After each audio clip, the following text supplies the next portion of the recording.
आमतौर पर जब किसी अस्पताल में एक्सरे होता है ना, तो एक साफ ब्लैक एंड वाइट तस्वीर मिल जाती है। मतलब डॉक्टर उसे देखकर सीधे बता देता है कि हड्डी कहाँ से टूटी है। हाँ हाँ, वो तो है। लेकिन आज की भू राजनीति, मतलब जो हमारी जियोपॉलिटिक्स है, अगर उसका कोई एक्सरे निकाले ना, तो वो तस्वीर बहुत ही धुंधली और उलझी हुई सी नजर आती है। एकदम सही कह रहे हैं। खासकर तब जब इस एक्सरे में अमेरिका, इजराइल, ईरान और डोनाल्ड ट्रंप की नीतियों का सीधा असर दिख रहा हो। बिल्कुल। और इस विस्तृत चर्चा में, या कह लें आज के हमारे इस डीप डाइव में आगे बढ़ने से पहले ही एक बात पूरी तरह साफ कर देना बेहतर होगा। हाँ, वो डिस्क्लेमर देना बहुत जरूरी है। एकदम। हमारा उद्देश्य यहाँ किसी वामपंथी या दक्षिणपंथी विचारधारा का समर्थन करना बिल्कुल नहीं है। हम यहाँ ये फैसला सुनाने नहीं बैठे हैं कि राजनीतिक रूप से कौन सही है और कौन गलत। बिल्कुल नहीं। हमारा लक्ष्य सिर्फ इस धुंधले एक्सरे को पढ़ना है और ये समझना है कि हमारे सामने जो मौजूद डेटा है वो आखिर कह क्या रहा है। और आज का डेटा सच में बहुत ही विविध है। मतलब हमारे पास आज अल जजीरा से लेकर द गार्डियन, एपी न्यूज, विश्व स्वास्थ्य संगठन और बीबीसी तक की रिपोर्ट्स हैं। काफी सारे सोर्सेज हैं। हाँ, और शुरुआत में ये सभी अलग अलग दिशाओं में जाती हुई खबरें लगती हैं, लेकिन अगर गहराई में उतरे ना, तो एक ऐसी कहानी बनती है जो दिखाती है कि कैसे एक देश की कूटनीति दुनिया के दूसरे कोने में एक आम इंसान की जिंदगी को बदल रही है। तो फिर चलिए इस जलेबी की तरह उलझी हुई भू राजनीति का पहला सिरा पकड़ते हैं। एपी न्यूज की ना एक ऐसी रिपोर्ट आई है जो सीधे तौर पर अमेरिकी सेना और उनके संविधान से जुड़ी है। जो 1973 का वॉर पावर्स एक्ट है। बिल्कुल वही। जहां तक मेरी समझ है, वियतनाम युद्ध के बाद अमेरिकी संसद ने ये कानून इसलिए बनाया था ताकि कोई भी राष्ट्रपति अपनी मर्जी से लंबे समय तक सेना को किसी युद्ध में ना झोंक सके। हाँ, नियम यह है कि राष्ट्रपति को 60 दिन के अंदर कांग्रेस यानी वहां की संसद से मंजूरी लेनी होती है। राइट। और एपी न्यूज के मुताबिक ईरान के संदर्भ में वो 60 दिन की समय सीमा 1 मई 2026 को खत्म हो चुकी है, लेकिन अमेरिकी प्रशासन कह रहा है कि उन्होंने इस घड़ी को पॉज कर दिया है। रोक दिया है। हाँ। मतलब ये बात मेरी समझ से थोड़ी परे है। एक संवैधानिक घड़ी को ऐसे कैसे रोका जा सकता है? यही तो सबसे बड़ा कानूनी और कूटनीतिक पेच है। अमेरिकी राष्ट्रपति ने कांग्रेस को लिखित में ये बताया है कि क्योंकि अप्रैल की शुरुआत में एक आंशिक संघर्ष विराम या सीजफायर लागू हुआ था, इसलिए अब दुश्मनी समाप्त मान लीजिए। अच्छा। हाँ, रक्षा सचिव पीट हेग्सेथ का तर्क है कि उस सीजफायर ने 60 दिन वाले काउंटडाउन को पॉज कर दिया है। लेकिन जमीनी हकीकत तो इस कागजी दावे से बिल्कुल अलग है। अलग कैसे? अमेरिकी नौसेना आज भी होर्मुज जलडमरू मध्य, मतलब स्ट्रेट ऑफ होर्मुज में नाकाबंदी कर रही है, और राष्ट्रपति ने तो यहां तक कह दिया है कि ये 1973 का कानून ही असंवैधानिक है। 1 मिनट, लेकिन सेना तो अभी भी वहां मौजूद है और रास्ता ब्लॉक कर रही है। ये तो वैसा ही हुआ ना कि मैदान पर खिलाड़ी अभी भी एक दूसरे से भिड़ रहे हैं, मारपीट चल रही है। हाँ, और अंपायर कह रहा है कि भाई मैच तो कल ही खत्म हो गया था। बिल्कुल सटीक उदाहरण है। और शायद यही वजह है कि खुद उनकी अपनी रिपब्लिकन पार्टी में बवाल मचा हुआ है। सुजैन कॉलिंस जैसी नेता इस पर बाकायदा वोटिंग की मांग कर रही हैं। इसका असर तो वैश्विक स्तर पर भी हो रहा होगा ना? बहुत बड़ा असर हो रहा है। जब अमेरिका इस तरह के कानूनी दांव-पेच में उलझा हुआ है, तब उसके पुराने सहयोगी देश उस पर सवाल उठा रहे हैं। जर्मन चांसलर फ्रेडरिक मर्ज ने हाल ही में बड़ी कड़ी टिप्पणी की थी। क्या कहा उन्होंने? उन्होंने यहां तक कह दिया कि इस पूरी स्थिति में अमेरिका कहीं ना कहीं अपमानित हो रहा है, क्योंकि वो पूरी तरह से चीजों को नियंत्रित नहीं कर पा रहा। बाप रे, ये तो काफी बड़ी बात है। हाँ, और इस आलोचना का नतीजा क्या निकला?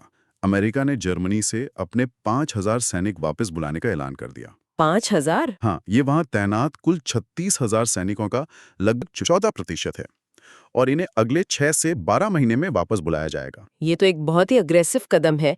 अपने सबसे पुराने सहयोगियों में से एक को इस तरह झटका देना दिखाता है कि स्थिति सच में कितनी तनावपूर्ण है। लेकिन मैं वापस उस हॉर्मोज वाले मुद्दे पर आना चाहूंगी। जरूर। आमतौर पर लोग सोचते हैं कि ठीक है, समुद्र में नौसेना खड़ी है, तो इससे जमीनी दुनिया को क्या? लेकिन अल जजीरा की रिपोर्ट बताती है कि ये नाकाबंदी दुनिया की सबसे बड़ी आर्थिक नस को दबा रही है। हाँ, स्ट्रेट ऑफ हॉर्मुज कोई आम समुद्री रास्ता नहीं है। बिल्कुल, ये करीब 21 मील चौड़ा एक ऐसा रास्ता है जहां से दुनिया के तेल का एक बहुत बड़ा हिस्सा गुजरता है। आप इसे वैश्विक अर्थव्यवस्था की जुगलर वेन कह सकते हैं, सबसे मुख्य नस। अल जजीरा के आंकड़ों के अनुसार अप्रैल से वहां लगभग 53 मिलियन यानी 5.3 करोड़ बैरल ईरानी तेल से भरे जहाज फंसे हुए हैं। ओ माय हाँ, गॉड। इस एक रुकावट ने ईरान को $4.8 बिलियन के राजस्व का नुकसान तो पहुंचाया ही है, लेकिन इसने द्वितीय विश्व युद्ध के बाद बने वैश्विक शिपिंग नियमों को भी पूरी तरह तोड़ दिया है। और इसका असर सिर्फ एक जगह तक सीमित नहीं है ना? बिल्कुल नहीं, ये एक चेन रिएक्शन बन चुका है। अब दुनिया का कोई भी महासागर सुरक्षित नहीं लग रहा। पनामा नहर में देखिए, अमेरिका ने चीन पर आरोप लगाया है कि वो पनामा के झंडे वाले जहाजों को जानबूझकर रोक रहा है। उधर काला सागर में रूस और यूक्रेन की युद्ध की वजह से अनाज की आपूर्ति रुकी हुई है। लाल सागर में हूती विद्रोहियों के हमले जारी हैं। हर तरफ से ब्लॉक हो रहा है। यहाँ तक कि इंडोनेशिया ने मलक्का जल डमरू मध्य में जहाजों पर टोल टैक्स लगाने तक का विचार रखा था। हालांकि बाद में भारी विरोध के चलते उसे वापस लेना पड़ा। इसका सीधा सा मतलब है कि ग्लोबल सप्लाई चेन को हर तरफ से खींचा और तोड़ा जा रहा है। जब जहाजों को इन छोटे और व्यस्त रास्तों के बजाय पूरा महाद्वीप घूमकर जाना पड़ता है, तो आम इंसान की जेब पर आग लगती है। ईंधन और इंश्योरेंस की लागत बढ़ जाती है। हाँ, लेकिन इस रिपोर्ट का एक आंकड़ा मुझे बहुत डरावना लगा। उर्वरक यानी फर्टिलाइजर की कीमतों में 80% का उछाल आया है। 80%। क्योंकि फर्टिलाइजर बनाने के लिए नेचुरल गैस की जरूरत होती है। एग्जैक्टली। अब अगर फर्टिलाइजर इतना महंगा होगा, तो विकासशील देशों के किसानों पर और हमारी खाद्य सुरक्षा पर इसका सीधा और भयानक असर पड़ेगा। ये आर्थिक दबाव का सबसे क्रूर हिस्सा है। लेकिन रुकिए, यहाँ एक बहुत बड़ा कॉन्ट्रडिक्शन है। एक तरफ शिपिंग लाइनें ठप हैं, तेल के दाम आसमान छू रहे हैं, खाद्य संकट मंडरा रहा है। हाँ, तो फिर एपी न्यूज की ही रिपोर्ट के अनुसार S&P 500, नैस्डैक और डाउ जोन्स अपने रिकॉर्ड ऊंचाई पर क्यों हैं? एप्पल और एस्टी लॉडर जैसी कंपनियां भारी मुनाफा कैसे कमा रही हैं? ये शेयर बाजार और जमीनी हकीकत के बीच का एक बहुत ही गहरा आहापल है। कैसे?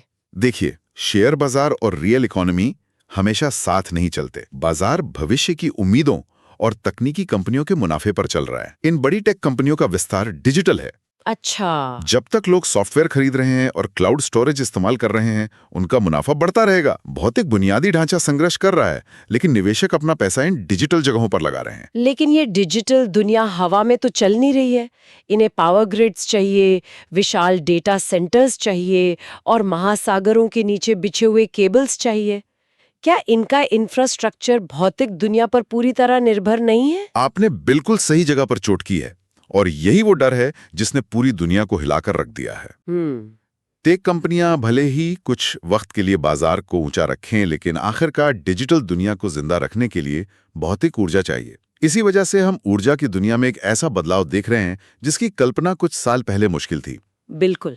और इस बदलाव की झलक द गार्जियन की रिपोर्ट में साफ दिखती है। कोलंबिया के सांता मार्टा में 60 देशों ने मिलकर एक ऐतिहासिक सम्मेलन किया। हाँ, जीवाश्म ईंधन यानी फॉसिल फ्यूल से दूर जाने के लिए। राइट। इसे नया वैश्विक जलवायु लोकतंत्र कहा जा रहा है। इस पर अंतर्राष्ट्रीय ऊर्जा एजेंसी के प्रमुख फाते बिरोल के शब्द याद आते हैं। उन्होंने कहा, फूलदान टूट चुका है। The was is broken. हाँ, उनका कहना है कि आज का ये ऊर्जा संकट 1970 के दशक के तेल झटके से भी कहीं बड़ा है। लेकिन इस बार हमारे पास एक विकल्प मौजूद है, जो कि नवीकरणीय ऊर्जा है। बिल्कुल। 2025 के आंकड़ों के अनुसार पहली बार वैश्विक बिजली उत्पादन में रिन्यूएबल एनर्जी ने कोयले को पीछे छोड़ दिया है। ये 33.8% पर है और कोयला 33% पर। वाह! इसे ऐसे समझा जा सकता है जैसे कोई बहुत महंगा और खराब जिम ट्रेनर हो। अच्छा। हाँ, मतलब उसकी महंगी फीस और बुरे बर्ताव जैसे जीवाश्म ईंधन की अस्थिरता ने आखिरकार मजबूर कर दिया है कि खुद से दौड़ना और स्वस्थ होना बेहतर है। ये बहुत बढ़िया उपमा है। अब देश न सिर्फ पर्यावरण बचाने के लिए, बल्कि राष्ट्रीय सुरक्षा और आर्थिक स्थिरता के लिए सौर और पवन ऊर्जा की ओर भाग रहे हैं। और आत्मनिर्भरता की ये दौड़ सिर्फ भौतिक ऊर्जा तक सीमित नहीं है। एक तरफ दुनिया अपनी सीमाओं को सुरक्षित कर रही है, तो दूसरी तरफ एक बहुत बड़ा अदृश्य युद्ध चल रहा है। अदृश्य युद्ध। आप डिजिटल दुनिया की बात कर रहे हैं। हाँ, एक ऐसा युद्ध जहां हथियार तोपे नहीं बल्कि आर्टिफिशियल इंटेलिजेंस है। द गार्डियन की रिपोर्ट के अनुसार एआई कंपनी एंथ्रोपिक ने अपना नया मॉडल क्लॉड मिथोस आम जनता के लिए रिलीज नहीं किया है। रिलीज नहीं किया? क्यों? क्योंकि ये सॉफ्टवेयर की कमियों को ढूंढने और हैकिंग में इंसानों से भी कहीं ज्यादा खतरनाक है। अरे बाप रे। मतलब मिथोस ने कुछ ऐसे बग खोजे हैं जो 27 साल पुराने हैं। एक वीडियो सॉफ्टवेयर जिसे बनाने वालों ने 50 लाख बार टेस्ट किया था। 50 लाख बार। हाँ, उसमें भी मिथोज ने एक ऐसी कमी ढूंढ निकाली जिसे कोई इंसान नहीं देख पाया। ये तो सच में डरावना है। अगर ये मॉडल गलत हाथों में पड़ जाए तो क्या बैंक खाते, पावर ग्रिड या राष्ट्रीय सुरक्षा मिनटों में हैक हो सकती है? बिल्कुल हो सकती है। इसीलिए एंथ्रोपिक ने ग्लासविंग नाम का एक प्रोजेक्ट शुरू किया है, उसमें क्या हो रहा है? ताकि हैकर्स के हमला करने से पहले ही बचाव किया जा सके। मतलब ये सब मिलके उस एआई का इस्तेमाल डिफेंस के लिए कर रहे हैं। हाँ, और यहाँ एक दिलचस्प भू राजनीतिक पेंच भी है। अमेरिकी सरकार और एंथ्रोपिक के बीच अनुबंध को लेकर अदालत में भारी विवाद चल रहा है। सरकार इस पर नियंत्रण चाहती है क्योंकि ये राष्ट्रीय सुरक्षा का मुद्दा है। तो एक तरफ युद्ध, हैकिंग और आर्थिक तनाव का ये भारी माहौल है। लेकिन चलिए थोड़ा रुकते हैं। दुनिया के कुछ हिस्सों में ऐसी चीजें भी हो रही हैं जो इंसानियत और मनोरंजन का जश्न मनाती हैं। बिल्कुल। विश्व स्वास्थ्य संगठन यानी WHO की रिपोर्ट इसका बेहतरीन उदाहरण है। हाँ, ऑस्ट्रेलिया ट्रैकोमा नाम की बीमारी को खत्म करने वाला 30वां देश बन गया है। अल्जीरिया ने भी इसे खत्म कर दिया है। ये बहुत बड़ी उपलब्धि है। और बहामास ने तो HIV के मां से बच्चे में होने वाले ट्रांसमिशन को रोक दिया है। इसके अलावा नवजात शिशुओं के लिए पहले मलेरिया उपचार को मंजूरी मिल गई है। ये दिखाता है कि जब दुनिया एक साथ आती है तो कैसे चमत्कार हो सकते हैं। एकदम सही। और BBC के अनुसार इसी तरह का एक ग्लोबल सेलिब्रेशन खेल के मैदान पर भी तैयार हो रहा है। 2026 फीफा वर्ल्ड कप की तैयारियां जोरों पर हैं। हाँ, कैंसस सिटी और मेक्सिको सिटी में भारी भीड़ की उम्मीद है। व्हाइट हाउस तो चाहता है कि डिपार्टमेंट ऑफ होमलैंड सिक्योरिटी इसके लिए पूरी तरह सक्रिय रहे। लेकिन इन आयोजनों के बीच एक बड़ा ही रोचक नियम सामने आया है। कौन सा नियम? फीफा के जियानी इन्फेंटिनो ने कहा है कि अगर कोई खिलाड़ी मैदान पर विवाद के दौरान अपना मुंह छिपाकर या मुंह पर हाथ रखकर बात करेगा तो उसे सीधे रेड कार्ड मिलेगा। ओहो, तो अब मैदान पर कोई सीक्रेट गपशप नहीं चलेगी? बिल्कुल नहीं। ये देखना दिलचस्प होगा कि खिलाड़ी इस नए नियम को कैसे संभालते हैं। अगर हम पूरी चर्चा को एक सूत्र में पिरोएं ना, तो मध्य पूर्व के संघर्षों से लेकर महासागरों में फंसे जहाजों तक, ऊर्जा के नए स्रोतों की ओर भागती दुनिया से लेकर एक ऐसे AI तक जो हमारी डिजिटल रहस्यों को पढ़ सकता है, ये सब एक दूसरे से गहराई से जुड़े हुए हैं। बिल्कुल। एक जगह हलचल होती है तो पूरी व्यवस्था हिल जाती है। और इसी उलझे हुए जाल के बीच एक गहरा सवाल उठता है जिस पर विचार करना बहुत जरूरी है। आज हमने क्लॉड मिथोस AI के बारे में सुना, जो 27 साल पुरानी सॉफ्टवेयर कमियों को मिनटों में ढूंढ सकता है। ये सोचने वाली बात है कि क्या होगा जब भविष्य में कोई AI वैश्विक सप्लाई चेन या अंतर्राष्ट्रीय कूटनीति के डेटा को पढ़ना शुरू करेगा। ये तो सच में बहुत बड़ा सवाल है। क्या वो हमारे मानवीय संघर्षों और भू राजनीतिक कमियों को सुलझाने का कोई अचूक रास्ता, कोई पैच खोजेगा, या फिर क्या वो इन कमियों का फायदा उठाकर देशों को एक दूसरे के खिलाफ और भी ज्यादा उलझा देगा? इस सवाल का जवाब तो तकनीक नहीं, बल्कि हमारी अपनी इंसानियत ही तय करेगी। बिल्कुल सही कहा। इसी के साथ हमारी आज की ये विस्तृत चर्चा यहीं समाप्त होती है। इस सफर में साथ जुड़ने के लिए बहुत बहुत धन्यवाद। अगली ज्ञानवर्धक चर्चा तक के लिए अलविदा।